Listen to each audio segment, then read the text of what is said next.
सभी ration card holders के लिए और गैस सिलेंडर्स लेने वाले आम शहरियों के लिए कुछ नए रूल्स आए हैं मरकज़ी हुकूमत की जानिब से, जिन रूल्स का सुनना ज़रूरी है, वरना आपका राशन बंद हो सकता है या आपको गैस सिलेंडर की जो सब्सिडी है वो मिलनी बंद हो सकती है। क्योंकि इसमें वेरिफिकेशन है, बैंक अकाउंट्स की आधार का लिंक होना है और सब्सिडी जो है वो डायरेक्ट बैंक अकाउंट में आएगी। ये सब चीज़ें मैं आपको एक्सप्लेन करूँगा। आपको मालूम है कि मैं आपको बड़े अच्छे तरीके से समझाता हूँ और आपको वो मेरी बातें सारी समझ भी आती हैं। सबसे पहले मैं बताना चाहूँगा कि राशन कार्ड के कुछ रूल्स में तब्दीली आई है, उसके साथ साथ गैस सिलेंडर की जो सब्सिडी है इसमें जो पेमेंट है उसमें कुछ तब्दीली आई है, और बैंक अकाउंट्स का मैंडेटरी होना क्यों ज़रूरी है, बैंक अकाउंट का आधार के साथ या राशन के साथ लिंक करवाना क्यों ज़रूरी है। तो चलिए मैं आपको सबसे पहले ये बताना चाहूँगा कि 15 मई तक आपके पास लास्ट डेडलाइन है। 15 मई से पहले आप सभी लोगों ने अपने आधार को जो है वो अपने बैंक अकाउंट के साथ लिंक करवाना है, अपने आधार को जो है वो अपने राशन कार्ड के साथ लिंक करवाना है 15 मई से पहले। अगर 15 मई से पहले आप ये नहीं करवाते हैं तो आपका जो गैस सिलेंडर का सब्सिडी आता है वो बंद हो जाएगा और आपको राशन मिलना बंद हो जाएगा। वैसे ही इसमें एनुअल वेरिफिकेशन होगी, जितनी भी फैमिलीज़ हैं उनकी सारी डिटेल्स ली जाएंगी कि हर फैमिली के अंदर कितने लोग हैं, कितना राशन आता है, क्या कोई डुप्लिकेट राशन कार्ड तो नहीं है, कोई जाली राशन कार्ड तो नहीं है, या एक ही परिवार के पास, एक ही फैमिली के पास मल्टीपल राशन कार्ड तो नहीं है। इन केस अगर ऐसा है तो उनके उन राशन कार्डों को कैंसिल कर दिया जाएगा।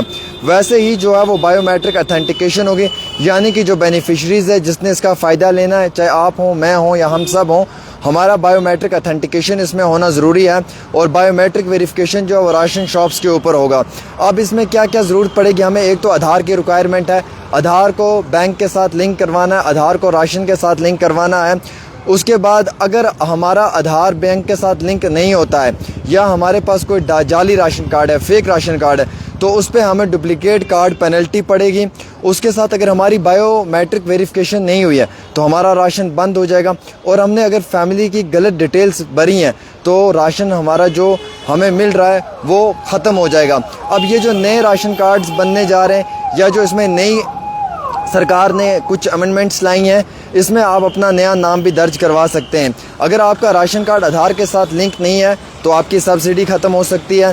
सभी अफराद खाना को ये मालूमात फराहम की जाती है कि अपने राशन कार्ड को अपडेट कर लें। अगर वो अपडेट नहीं है तो उसकी अगर पूरी वेरिफिकेशन नहीं हुई है तो आपकी सब्सिडी आपको मिलनी बंद हो जाएगी।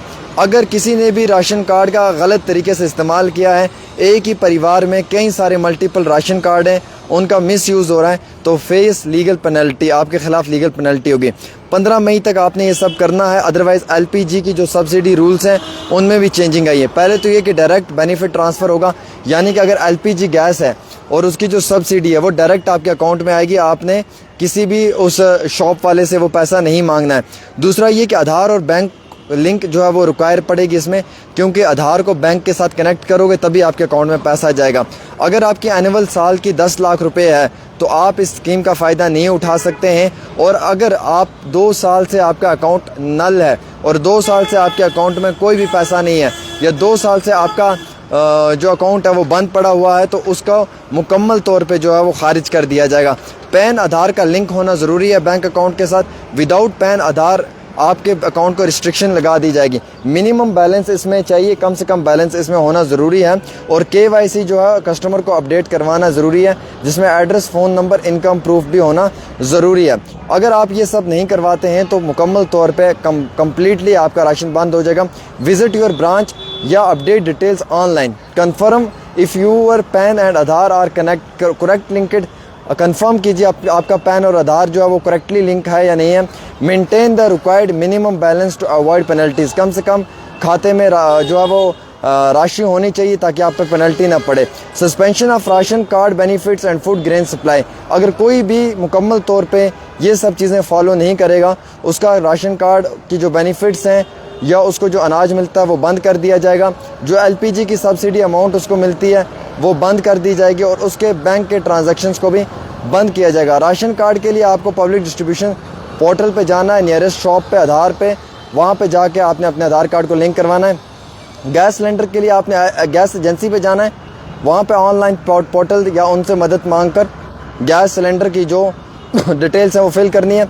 वैसे ही इंटरनेट बैंकिंग के ज़रिए बैंक अकाउंट्स को भी आप फिल कर सकते हैं।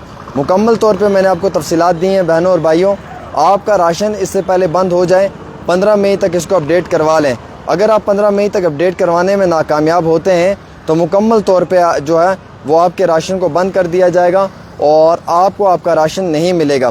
फ़िलहाल के तौर के ऊपर ये अहम तरीन जानकारी इसलिए भी थी क्योंकि ये आपके राशन कार्ड के साथ जुड़ी हुई थी और मैं ये इसलिए आप सब लोगों को बताना चाहता हूँ क्योंकि 15 मई का आपके पास लास्ट समय है। आधार को बैंक के साथ लिंक करवा देना, आधार को राशन के साथ लिंक करवा देना। अगर ये लिंक नहीं करवाओगे LPG गैस की सब्सिडी आपको नहीं मिलेगी और सब्सिडी अब आपके डायरेक्ट अकाउंट में आएगी, डायरेक्ट बेनिफिट ट्रांसफ़र होगा, ये डायरेक्ट आपके अकाउंट में आएगी। तो ये माइंड में बातें रखें, फटाफट वीडियो को शेयर कर दें, जितनी जल्दी हो सकता है उतने जल्दी अपना राशन कार्ड को बैंक के साथ लिंक करवा दें। आपके पास सिर्फ 15 मई तक का ही समय है।